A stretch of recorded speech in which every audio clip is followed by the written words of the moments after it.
네, 저랑 같이 목 디스크 예방 운동 직접 따라해 보겠습니다. 자, 먼저 첫 번째 동작은 관자놀이 이완 마사지인데요. 축두근 마사지를 같이 한번 이어서 해볼 거예요.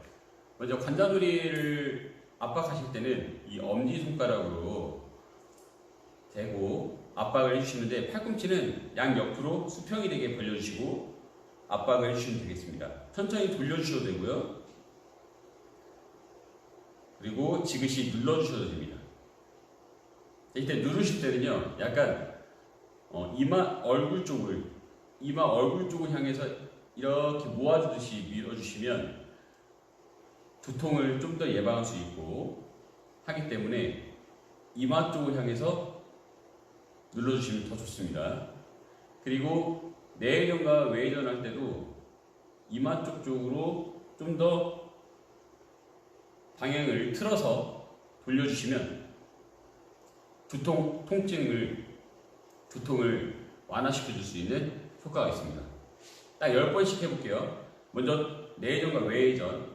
하나, 둘, 셋, 넷, 다섯, 여섯, 일곱, 여덟, 아홉, 열. 끝나면 반대쪽 뒤로. 하나, 둘, 셋, 넷, 다섯, 여섯, 일곱, 여덟, 아홉, 열. 다음은 팔꿈치를 몽원 상태에서 눌러주기로 해볼게요. 자, 몽원 상태에서 누릅니다. 하나, 둘, 셋, 넷, 다섯, 여섯, 일곱, 여덟, 아홉, 열.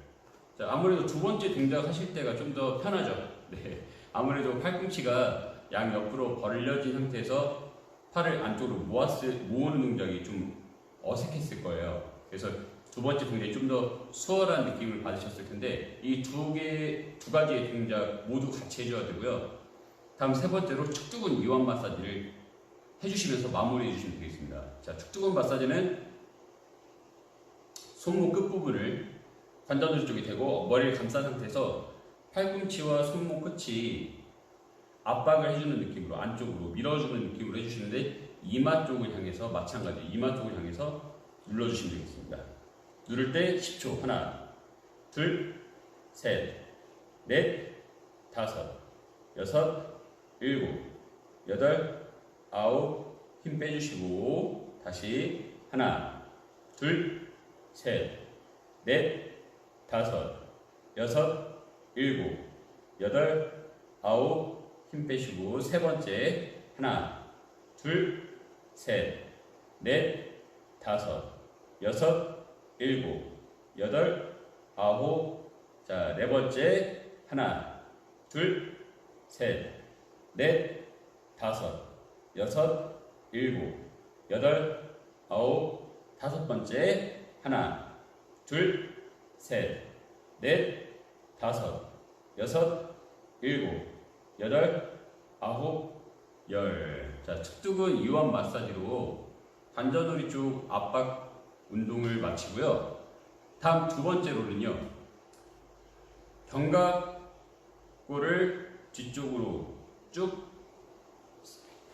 모아준 상태에서 하부 쪽으로 향해서 내려주는, 하상시켜주는, 스트레칭 동작입니다.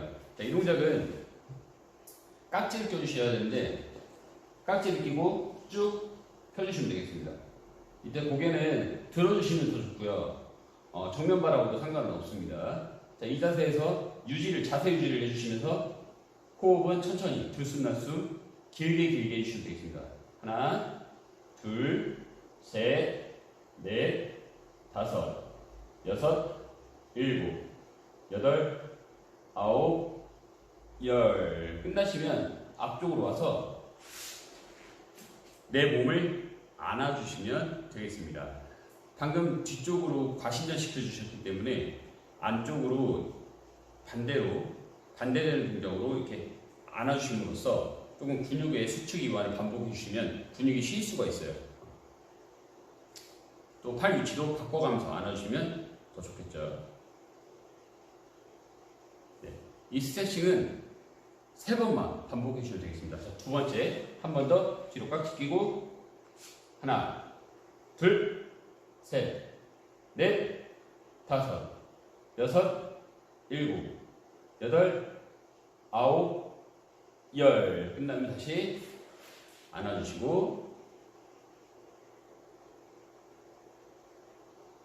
손 위치 바꿔서 안아주시고 하나, 둘, 셋, 넷, 다섯. 자, 마지막으로 한 번 더 깍지 끼고 펴주시고 하나, 둘, 셋, 넷, 다섯, 여섯, 일곱, 여덟, 아홉, 열. 마지막으로 마무리. 하나, 둘, 셋, 넷, 다섯. 반대로 하나, 둘, 셋, 넷, 다섯. 잘하셨어요.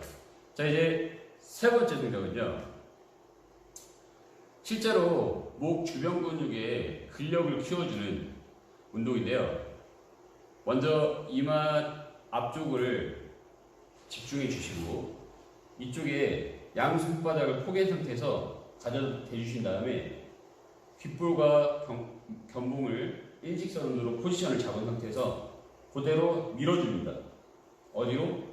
목 뒤쪽으로 손바닥이 그대로 목 뒤쪽 방향으로 힘있게 밀어주시는데 목은 절대로 뒤로 젖혀지거나 하면 안 되고 귓볼과 견봉 포지션을 유지하시면서 그대로 자세 유지 10초 동안 하시면 돼요. 10초. 하나, 둘, 셋, 넷, 다섯, 여섯, 일곱, 여덟, 아홉, 열. 바로 손 위치 바꿔주시고 이번에 방향은 또 바뀝니다. 이마 앞쪽 방향으로 하나, 둘, 셋, 넷, 다섯, 여섯, 일곱, 여덟, 아홉, 열. 자, 다음은 옆 측면도 밀어주는 거예요.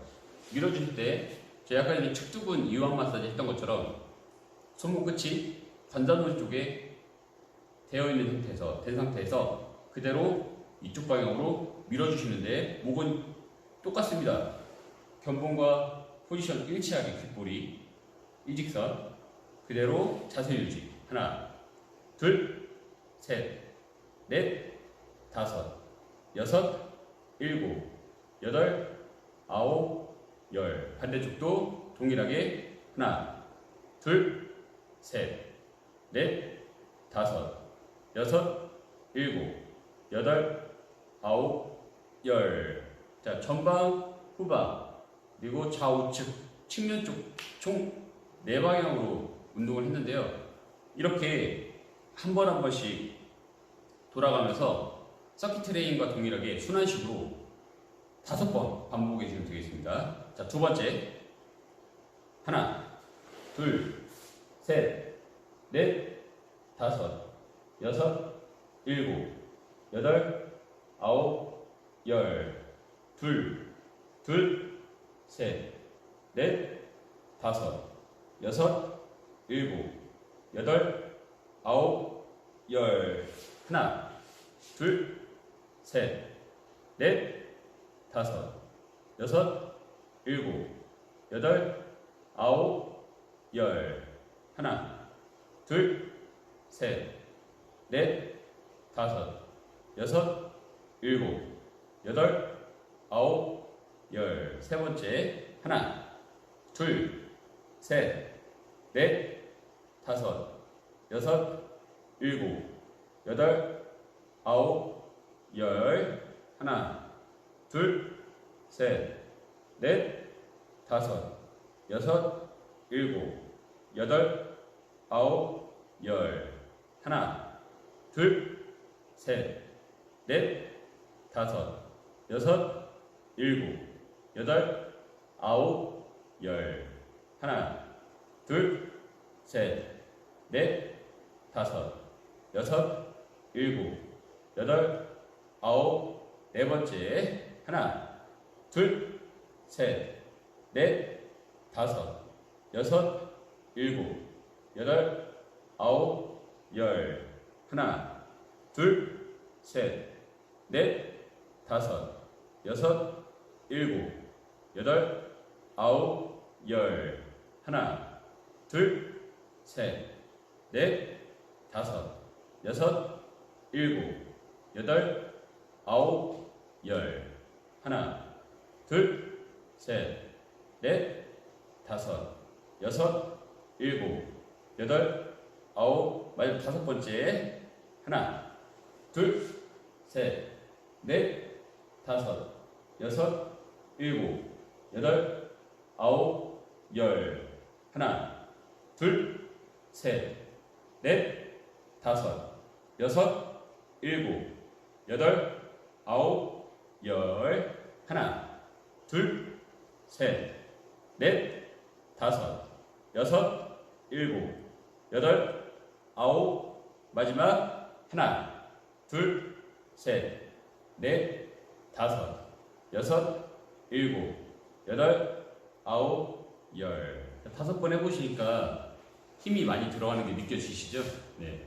이렇게 해서 목 디스크 예방 운동을 마치고 정리 운동으로 마무리하면 되겠습니다. 정리 운동은 깍지 낀 상태에서 고개를 아래로 늘려주시고 엄지손가락으로 목 주변 근육을 마사지 해주시는 거예요. 하나, 둘, 셋, 넷, 다섯, 여섯, 일곱, 여덟, 아홉. 마사지를 마치고 한 번 더 길게 눌러주세요. 하나, 둘, 셋, 넷, 다섯, 여섯, 일곱, 여덟, 아홉, 열. 자, 다음은 엄지손가락으로 턱 밑을 대주신 상태에서 그대로 이 손가락이 하늘을 찌른다고 생각하시면서 쭉 위로 올려주세요. 하나, 둘, 셋, 넷, 다섯, 여섯, 일곱, 여덟, 아홉, 열. 다음은 옆으로 쭉 두판장면을 늘려주는 동작인데 견봉이 따라가지 않고 견봉은 반대쪽으로 내려준다는 느낌으로 쭉 내려주세요. 하나, 둘, 셋, 넷, 다섯, 여섯, 일곱, 여덟, 아홉, 열. 반대쪽도 동일합니다. 옆으로 내려주시는데 견봉은 아래쪽으로. 하나, 둘, 셋, 넷, 다섯, 여섯, 일곱, 여덟, 아홉, 열. 자, 이렇게 목 디스크 예방 운동을 마치고요. 집에서 간단하게 할 수 있고 일하시다가도 생각나면 하실 수 있는 운동이기 때문에 어디서나 쉽게 할 수 있기 때문에 실천해 주시면 좋을 것 같고요. 목 디스크 예방을 함으로써 두통도 함께 예방이 된다는 거 기억하시고 오늘 영상 여기까지 마무리하겠습니다. 오늘은 시니어 트레이너 트레이닝 이론 과정을 교육을 진행을 할 건데요. 트레이닝 이론, 그 전에도 트레이닝 이론 과정으로 교육을 진행을 했었어요. 그런데 오늘은 좀 더 심화 과정이라고 생각을 해주시면 좋을 것 같고요. 좀 더 트레이닝과 관련된 이론적인 지식들을 교육을 진행을 하는 거니까 잘 들어주시고 이 트레이닝을 하기 전에 꼭 알아야 되는 요소들이니까요. 잘 기억을 해주시면 좋을 것 같습니다. 시험 문제에 당연히 나올 수가 있겠죠. 네. 자, 트레이닝 운동의 종류와 무산소 운동 두 가지 운동법 오늘 배울 건데 첫 번째 운동의 종류. 자, 운동의 종류는 유산소 운동과 무산소 운동이 있습니다. 자, 유산소 운동은 심폐지구력을 활용한 운동법 중에 하나인데 폐활량을 기점으로 우리 호흡순환에 적용된 운동요법이라고 보시면 돼요. 들숨과 날숨이 꼭 필요하고 이 산소를 에너지로 쓰면서 지속적으로 운동을 하는 건데요. 이때 가장 많이 소모되는 영양소는 뭐죠? 네, 지방이죠, 지방. 네, 지방이 가장 많이 연소가 되는데 실제로 제가 지금 이렇게 교육을 하면서 그냥 말하는 것도 지방을 에너지로 조금씩 쓰고 있습니다. 네, 탄수화물을 쓰지 않고 단백질을 쓰지 않습니다. 네, 바로 지방을 씁니다.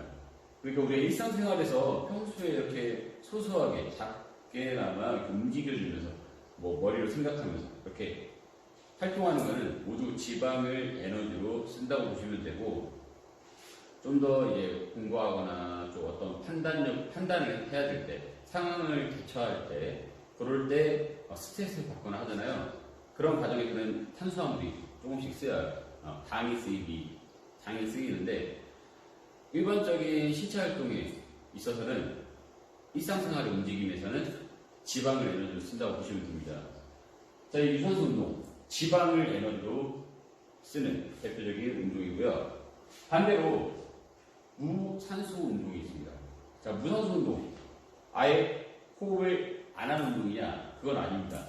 호흡을 하는데 그 과정이 굉장히 짧고 단기간에 하는 운동이기 때문에 무산소 운동이라고 이렇게 표기가 되어 있고요. 무산소 운동으로 대표적인 운동은 웨이트 트레이닝, 중량 운동이 있을 수 있고요. 꼭 중량 운동이 아니어도 다양한 맨몸으로 할 수 있는 근력이 필요한 운동들은 모두 유산소 운동이 아닌 무산소 운동이라고 보시면 됩니다.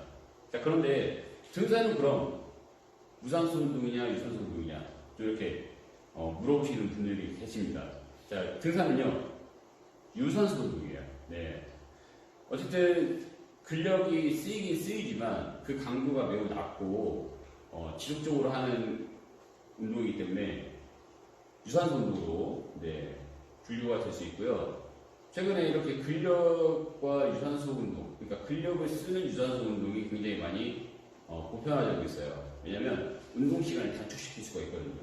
그리고 바디빌더들처럼 근육을 이렇게 크게 하거나 벌크업을 하는 운동을 많이 선호하지 않고 요즘은 장근육이라고 하죠. 네, 장근육처럼 이렇게 약간의 데피니션, 선명도가 좀 그려진 근육에 이런 라인이 형성되어 있는 그런 거를 좀 많이 선호하면서 이런 스트렝스 운동보다는 역도성 운동보다는 좀 가볍고 좀 가볍지만 약간의 근력이 들어가는 그런 운동들을 많이 선호하는 편입니다. 그래서 그런 운동이 많이 생겨나기 때문에 그게 유산소냐 무산소냐 이런 또 그 학자들이 또 논란이 좀 있었어요. 그런데 결론적으로는 유산소 운동이라고 보시면 됩니다.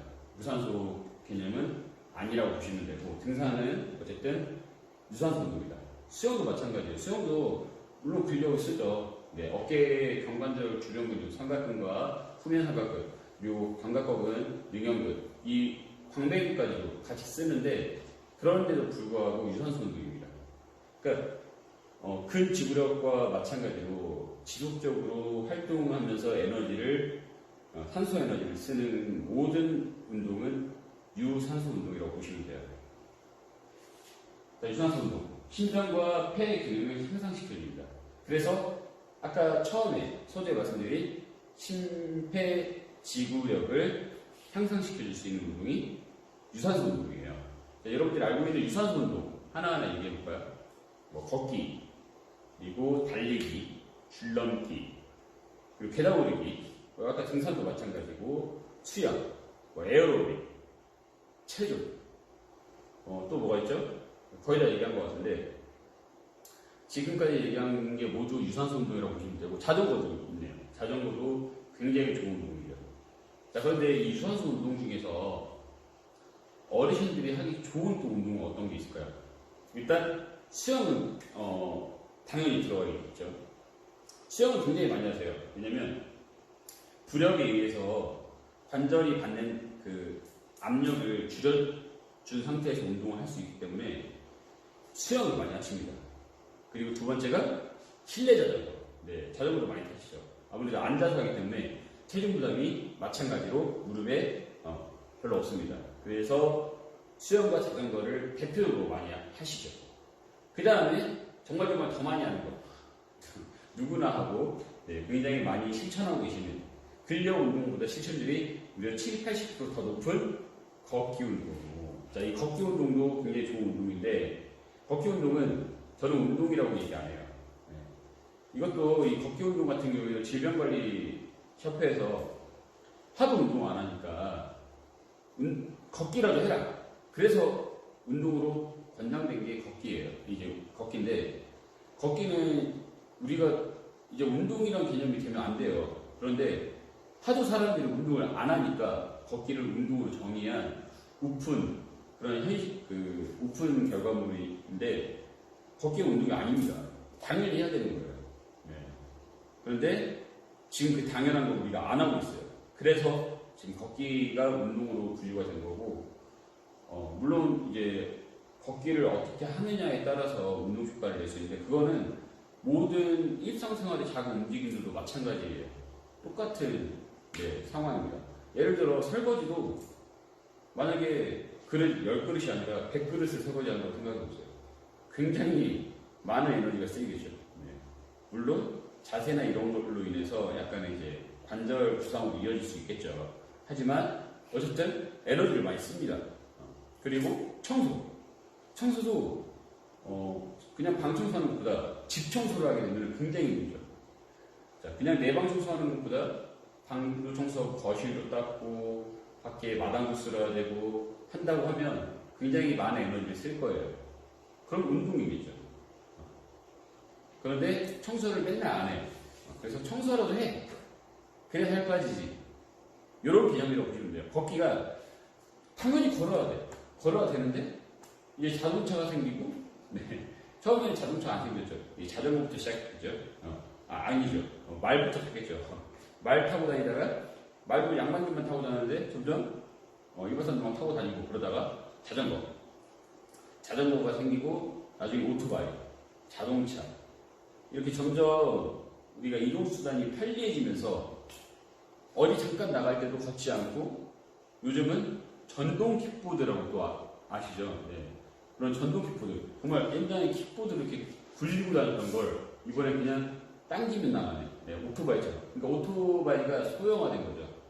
그래서 정말 가까운 거리도 걸어가지 않습니다. 이런 전동 킥보드를 이용해서 5분도 채 안 되는 거리를 걷지 않고 다닙니다. 그래서 이 걷기가 운동이 된 건데 이 이동수단의 편리함으로 인해서 인간의 신체활동이 줄어들었기 때문에 걷기가 운동이 된 거라서 걷기를 운동으로 정의하지 마시고 운동으로 생각하지 마시고 걷기는 운동이 아니다. 걷기는 당연히 해야 되는 거다 라고 생각을 해주시면 좋을 것 같고요.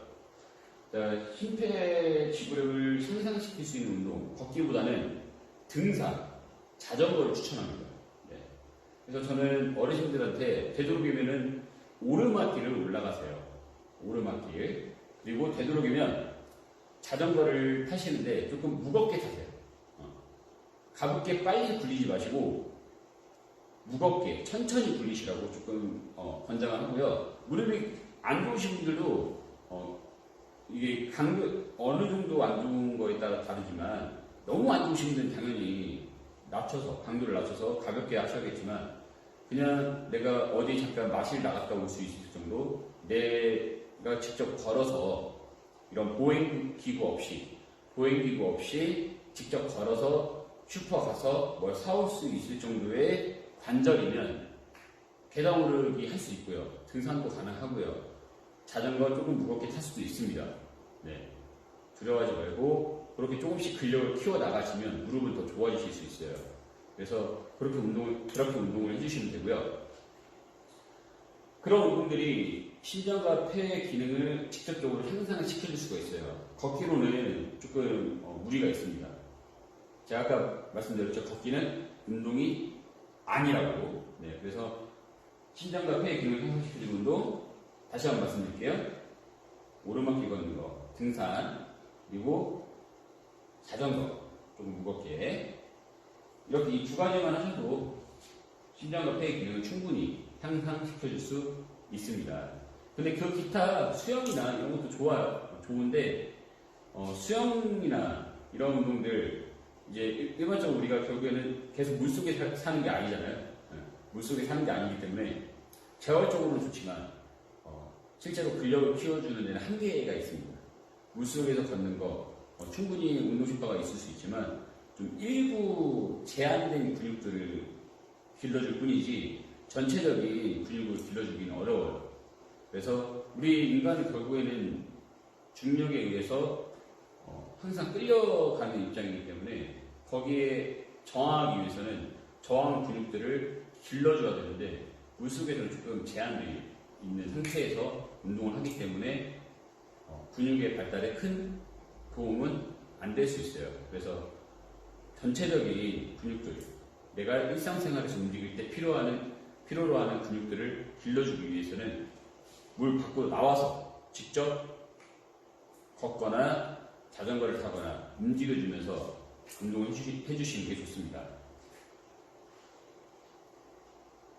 자, 말씀드린 걷기, 수영, 자전거, 체조. 우리 유산소 운동이고, 체조도 굉장히 많이 하세요. 체조는 굉장히 많이 하시는데, 지금 또 코로나 때문에 사람들이 많이 밀집돼서 이렇게 모이는 게 안 되잖아요. 그래서 이런 체조보다는 개인적으로 할 수 있는 걷기나 자전거를 추천드립니다.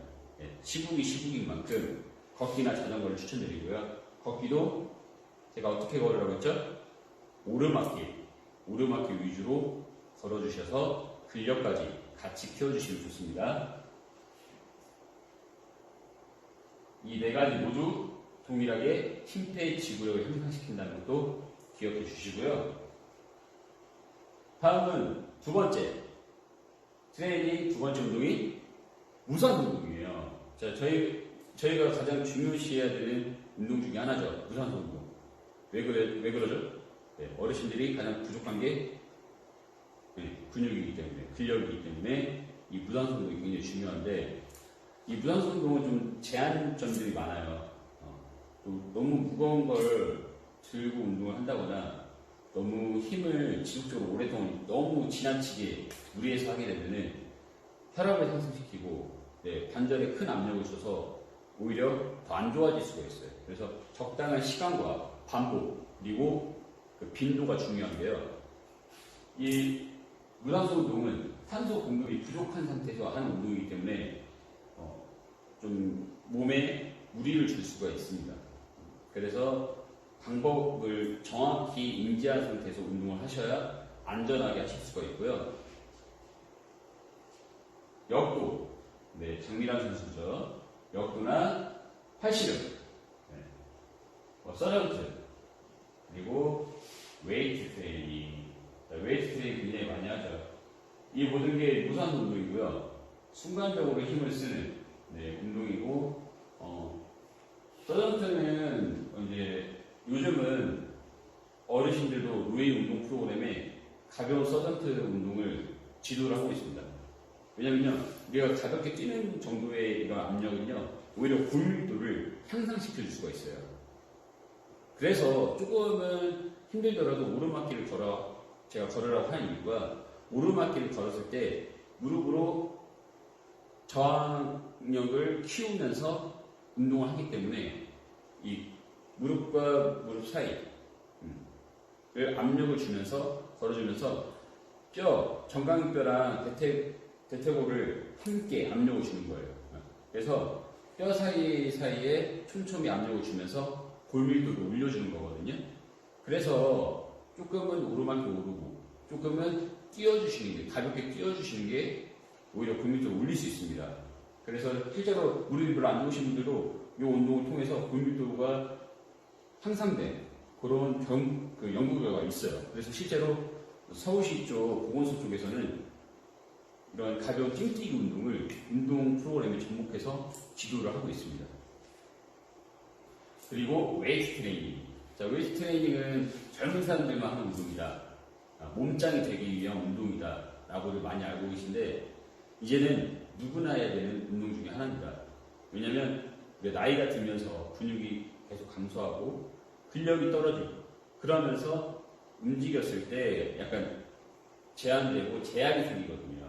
그래서 이런 제약이 생긴 움직임으로 인해서 스트레스를 받고 우울감까지 생기고, 그렇기 때문에 이 근력 절대로 잃으면 안 되는 부분인데, 근력을 키우기 위해서는 힘을 써야 됩니다. 어쩔 수 없이 힘을 쓰고 저항을 해주고 근육에 피로를 줌으로써 근육의 성장을 도모하거든요. 그래서 근육의 어느 정도의 손상과 피로감을 계속해서 누적시켜 줌으로써 운동 효과가 오는 건데, 이 운동이 또 그렇다고 매번 계속 같은 운동을 하게 되면 얘가 쉬는 시간이 없잖아요. 우리가 1교시가 있으면 2교시가 있지만 1교시와 2교시가 똑같은 수업을 하게 되면 굉장히 지루하죠. 마찬가지입니다. 1교시에서 2교시로 넘어갈 때 약간의 쉬는 시간이 있듯이 쉬는 시간을 주고 1교시와 2교시의 내용이 달라야 됩니다. 예를 들어서 월요일 날 1교시 운동을 했어요. 그리고 수요일 날 화요일 날 또 1교시 운동을 하는 게 아니라 1교시 월요일 날 했으면 화요일 날은 2교시, 그리고 수요일 날은 3교시, 그리고 목요일 날 1교시 했던 거 까먹으면 안 되는데 복습하는 시간. 그래서 약간 우리 1교시와 두 번째 1교시 그 사이에 한 이틀 정도의 텀을 주시고 그 사이는 다른 운동으로 채워주시면 되겠습니다. 여기서 중요한 건 바로 쉬는 시간을 준다는 거예요. 이틀 정도의 쉬는 시간을 줘서 그 시간 동안 월요일날에 또 부위, 주변 근육들을 운동했던 운동근들을 쉬어주는 거죠. 그래서 충분히 쉬게 해주고 회복할 수 있는 시간을 준 다음에 다시 반복적으로 운동을 해주는 거예요. 얘가 쉬었다고 해서 다시 원래대로 돌아가긴 하지만 그거는 보통 이제 72시간을 초과했을 경우 72시간 이내에만 다시 반복적으로 운동해주면 우리 만약 예를 들어서 팔굽혀펴기를 했어요. 팔굽혀펴기를 했을 때 그 가슴 근육이 운동이 됐을 거 아니에요?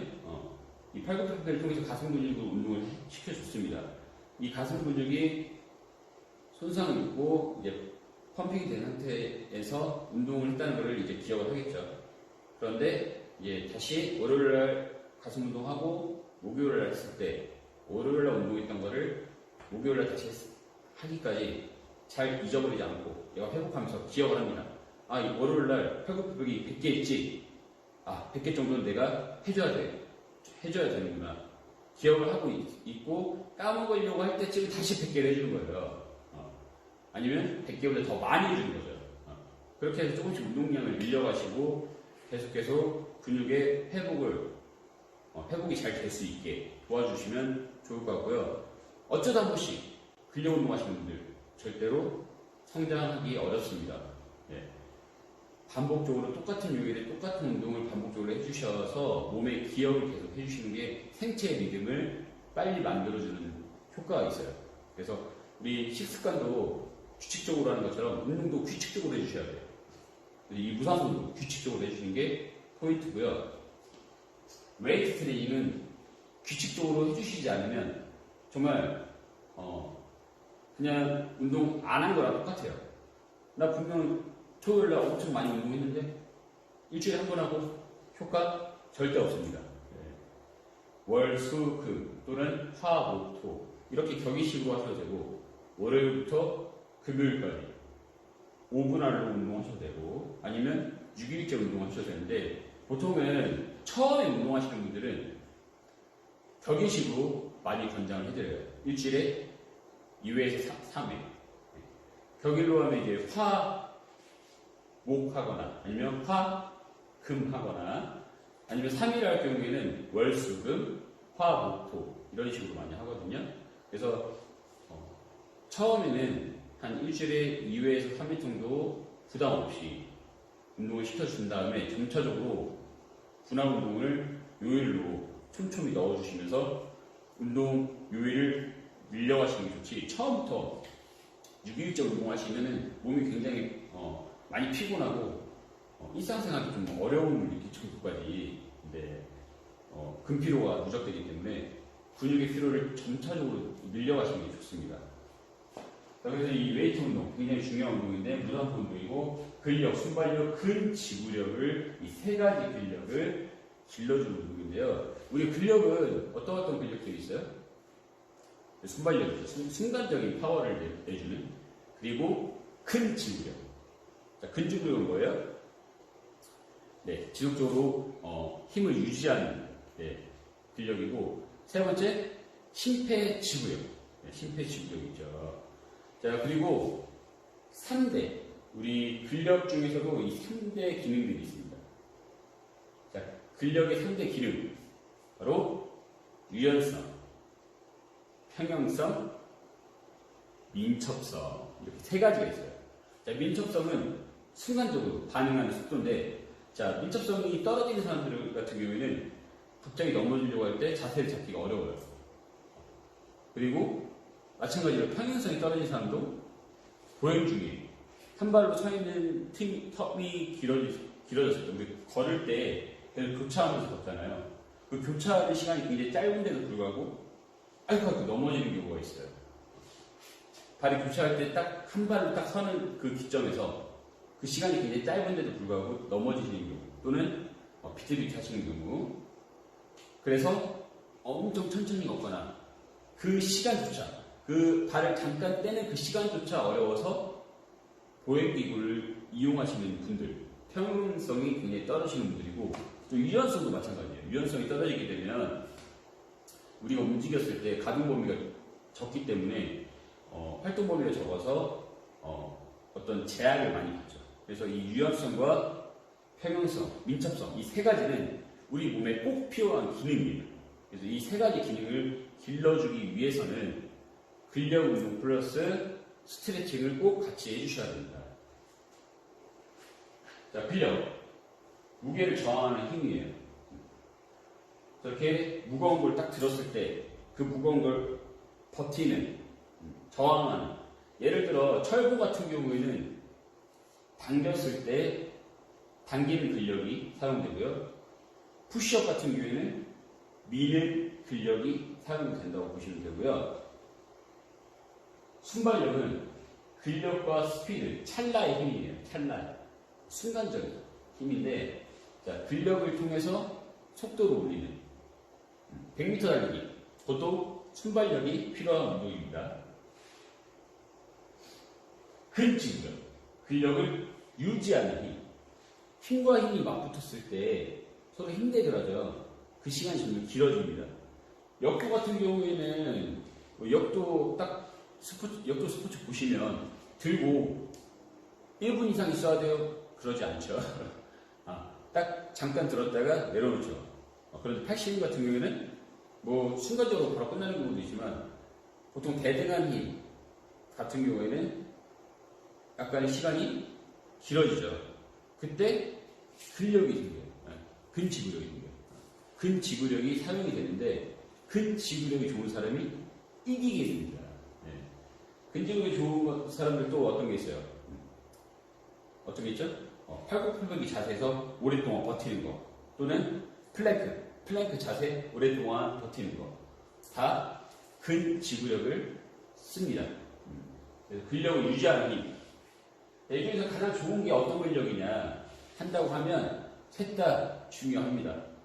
셋 다 중요하고요. 그런데 우리 몸에 내재돼서 오랫동안 근섬유질로 체내에 남아있는 거는요, 여러 논문에 의해서 나온 건 아니지만 제 개인적인 생각으로, 또 저도 공부를 하면서 느꼈는데, 근지구력에 쓰이는 지근섬유라고 있어요. 지근섬유는 모세혈관이 굉장히 활성화되어 있는 섬유인데, 이 지근섬유 같은 경우에는 근지구력을 쓰는 그런 섬유질이라고 보시면 돼요. 그래서 다른 순발력과 다르게 색깔도 다르고요. 색깔이 조금 빨간색이에요. 그래서 적색근이라고 하는데, 적색근이라고 하는 이 지근섬유, 이 지근섬유는 근지구력을 쓰는 섬유질이라고 보시면 됩니다.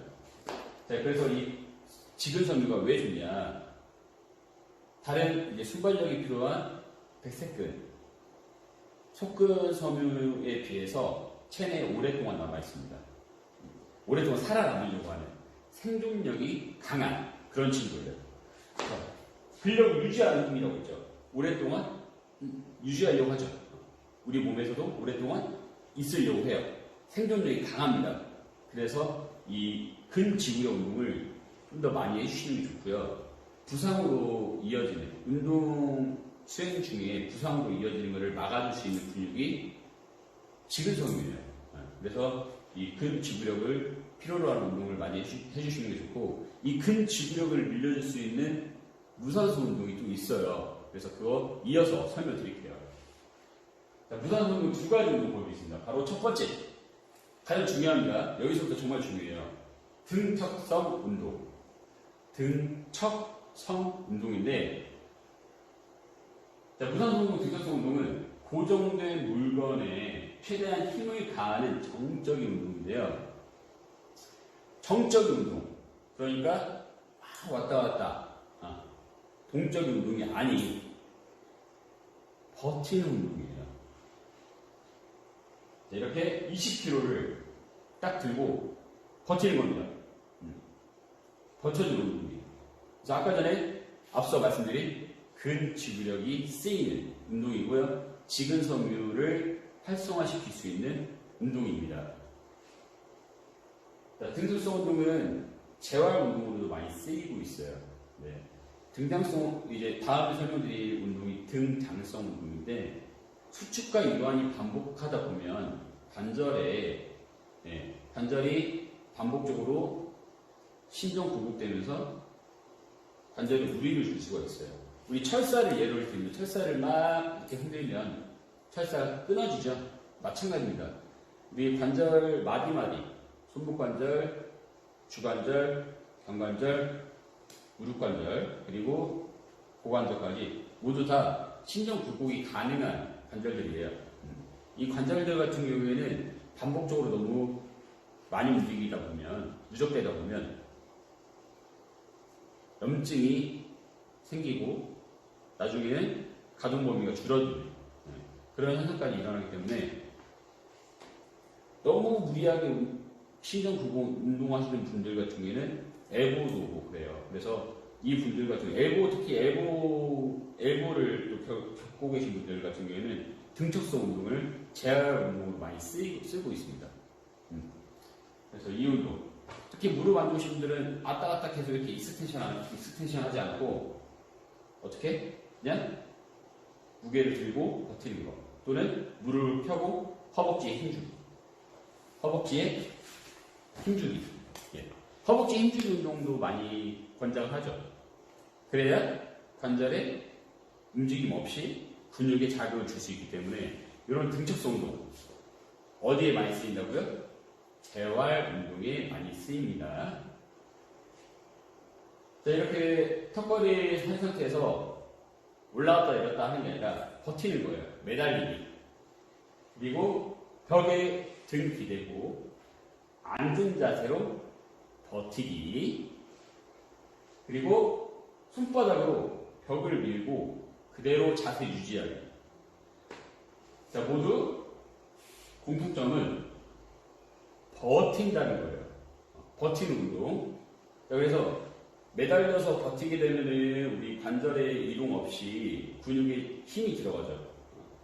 그래서 내가 관절이 안 좋아. 마디마디에 염증이 있어요. 그런 분들은 아예 운동 안 하게 되면 더 안 좋아질 수가 있기 때문에 주변 근육을 계속 길러줘서 관절이 받는 압력을 줄여주는 거죠. 그리고 등 기대고 이렇게 버텨주는 거. 무릎 안 좋으신 분들 같은 경우에는 이렇게 앉은 자세로 버티는 운동으로도 허벅지 근육에 자극을 줄 수 있기 때문에 이런 운동 굉장히 추천드리고, 만약에 벽을 기대고 앉는 운동이 좀 어려우신 분들은요, 그냥 의자에서 앉으려다가 만 자세, 우리 응가자세 있죠? 응가자세로 버티셔도 괜찮습니다. 또는 그것도 힘들다 그러면 한발서기 하셔도 돼요. 네. 한발서기로 벽에 손 대고 한발서기, 또는 등을 대고 한발서기를 해주시면 되겠습니다. 그리고 벽밀기. 자, 벽밀기 운동은요, 손바닥 밀기랑 똑같아요. 그런데 손바닥 밀기랑 좀 다르게 어깨 관절에 힘이 많이 들어가죠. 그래서 벽밀기를 더 추천드립니다. 손바닥 밀기는 조금 동작이 제한되고 작기 때문에 큰 관절에 직결되어 있는 근육들이 많이 쓰이지가 않아요. 그래서 되도록이면은 벽을 밀기라고 권장드리고, 벽을 밀 때 손목 끝과 팔꿈치, 주관절, 그리고 어깨, 견봉 위치가 일직선으로 되는 게 제일 중요합니다.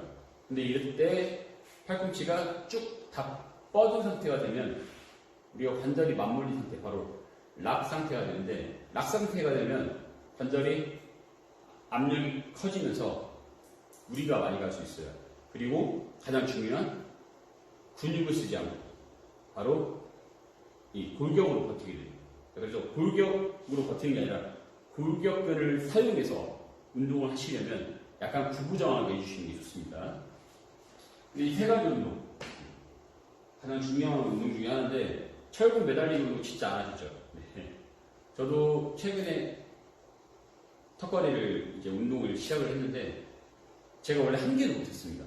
그런데 지금은 10개 정도 하는데, 뭐 확인할 방법이 없지만, 네, 보여드릴 수 없는데, 진짜로 10개 합니다. 네, 10개를 하게 됐는데, 10개를 하기까지 굉장히 오랜 시간이 걸렸는데, 바로 무조건 막 당기는 운동을 하지 않았어요. 먼저, 첫 번째로, 매달리기 운동부터 시작을 했습니다. 그래서 내가 철봉에 매달려서 제 몸무게 지금 70kg예요. 70kg를 버틸 수 있는 근육부터 먼저 키운 거죠. 그러니까 우리가 무작정 등장성 운동을 할 게 아니라 내가 이 무게를 버틸 수 있는 근육을 먼저 만들어 주신 다음에 반복 운동을 해주시면 부상 위험을 굉장히 많이 낮출 수가 있어요. 근데 처음에는 운동을 하실 때 버텨주는 운동으로 시작을 해주시면 좋습니다.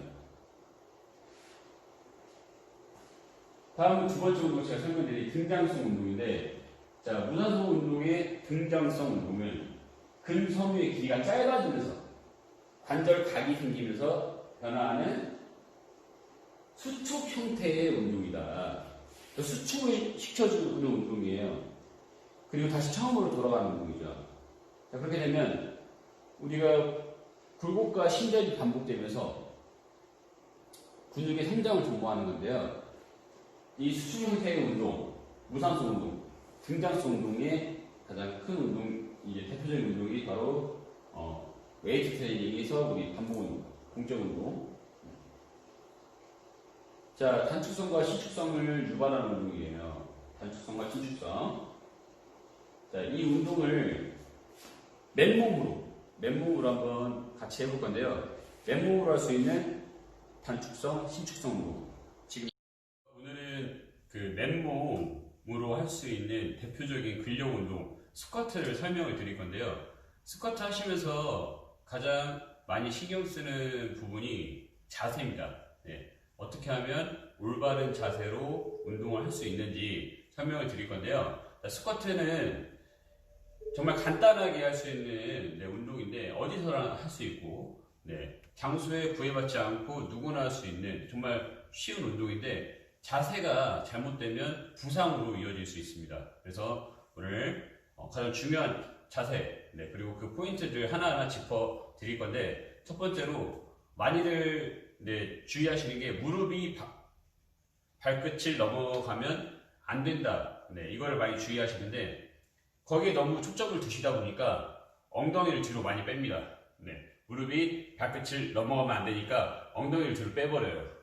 이렇게 빼는 거에 또 집중을 하시다 보면 상체가 많이 숙여집니다. 숙여지면 가슴이 방향이 정면이 아닌 아래쪽을 바라보게 되면서 이 고관절의 이런 간격, 움직임, 운동 간격이 줄어들게 되는 거죠.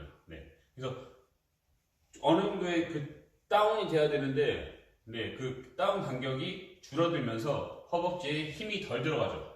그래서 운동 효과를 볼 수가 없습니다. 그래서 고관절을 뒤로 빼는 거, 그리고 무릎이 발끝을 넘어가면 안 돼. 여기에 너무 집중하지 마시고, 일단 어깨를 바르게 해주시고, 코어, 배꼽 드로잉 시킨 상태에서, 등 쪽으로 잡아당긴 상태에서, 어깨와 고관절, 복숭아뼈, 우리 뒤꿈치 일자로 맞춰준 상태에서 천천히 내려가시면서 골반을 뒤로 살짝만 빼주시고, 그대로 어깨는 무너지지 않습니다. 손은 앞으로 뻗어주세요. 이렇게 하시게 되면 무릎이 발끝이 살짝 넘거나 딱 걸칠 수가 있어요. 그런데 대퇴골 길이가 사람마다 다 다르기 때문에 여기에 너무 집중하시다 보면 이 운동 효과도 없고 큰 이제 오히려 허리에 무리를 줄 수가 있어요. 그래서 무릎이 발끝을 넘어가면 안 돼. 너무 집중하지 마시고 일단 앉는 게 중요하고 앉으면서 이 어깨가 무너지지 않는 게 중요합니다. 네. 그 다음에 이 골반을 어느 정도 뒤로 빼는 것이 중요한데 골반은요 뒤에 의자 있다고 생각하시고 약간 응가 자세, 네. 화장실 볼일 보는 자세라고 생각해 주시면서 천천히 앉아주시면 돼요. 네. 이렇게 가드를 올리셔도 되고 손을 앞으로 뻗으셔도 되는데 뻗는 거를 추천드립니다. 네, 아무래도 고관절이 뒤로 빠지다 보니까 뒤쪽으로 무게가 굉장히 많이 쏠리기 때문에 손을 앞으로 쭉 뻗어서 같이 체중을 잡아주는 거예요. 네. 이렇게 해서 앞뒤로 무게를 잡아주시고 균형을 잡아주시고 앉아주시면 되겠습니다. 일어나실 때는 후 숨을 뱉어주시면 돼요. 네. 숨이 나가지 않고 일어나실 때 숨을 참게 되면 혈압이 올라갑니다.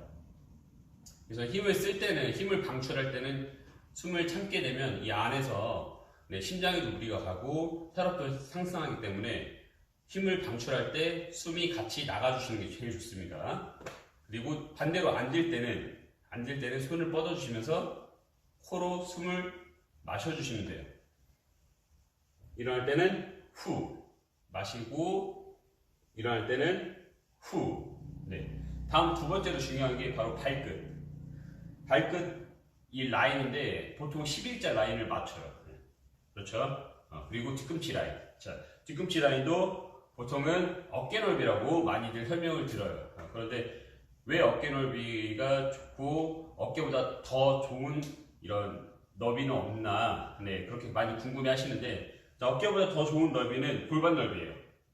왜냐하면 우리 뒤꿈치, 말단부랑 가장 가까운 관절은 무릎이죠. 그리고 무릎보다 더 가까운 관절은 골반입니다. 그래서 이 골반의 넓이에 맞춰서 해주시는 게 제일 좋아요. 어깨보다는.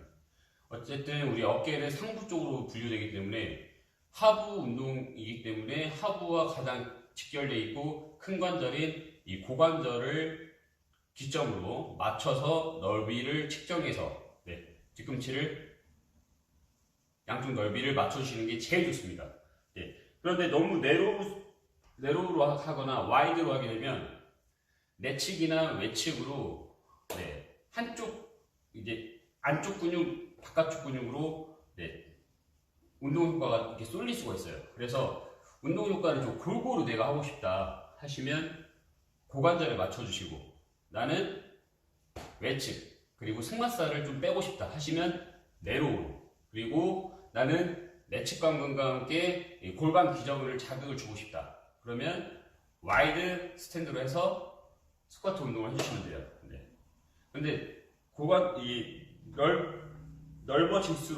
넓어질수록 발끝을 오므리기보다는 조금 틀어주시는 게 좋아요.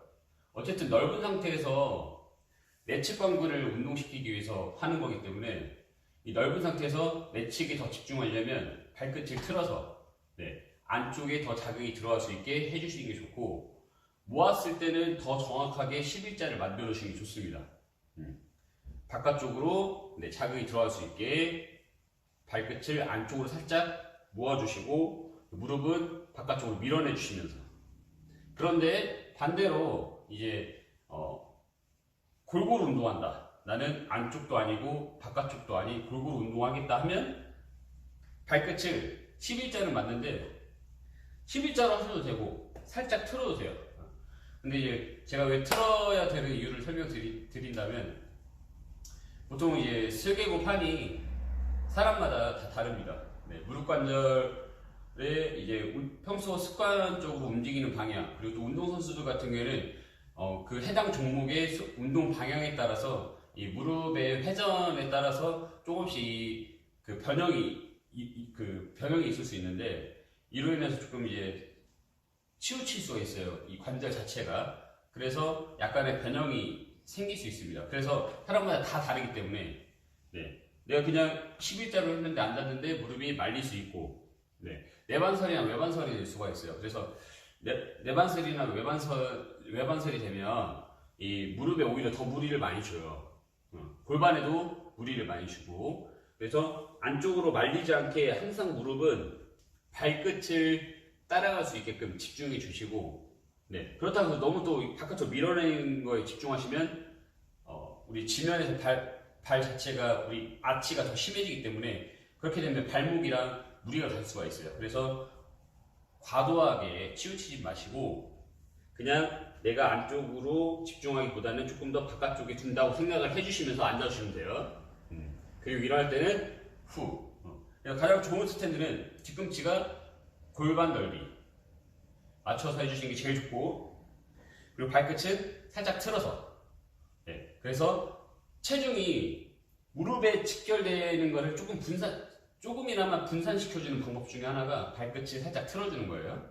네, 그래서 체중이 상부의 무게가 무릎 쪽으로 쏠리는 거를 조금 분산시켜준다고 생각하시면 되고, 그 상태에서 천천히 앉아주시고, 일어날 때는 후. 네, 숨 나가시면서 일어나고 마시고 후. 보통 반복 운동, 앉았다 일어났다 반복 운동 15회에서 20회를 하시는데, 마지막에는 버텨주는 걸로 마무리를 해주시면 좀 더 우리가 횟수를 30회까지 안 하셔도 20회에서 마무리로 버텨주시는 걸 해주시면은 25회 한 효과를 보실 수가 있습니다. 그래서 등장성 운동과 등척성 운동을 같이 해주시는 게 가장 좋습니다. 그래서 운동 시간을 조금 줄여줄 수가 있어요.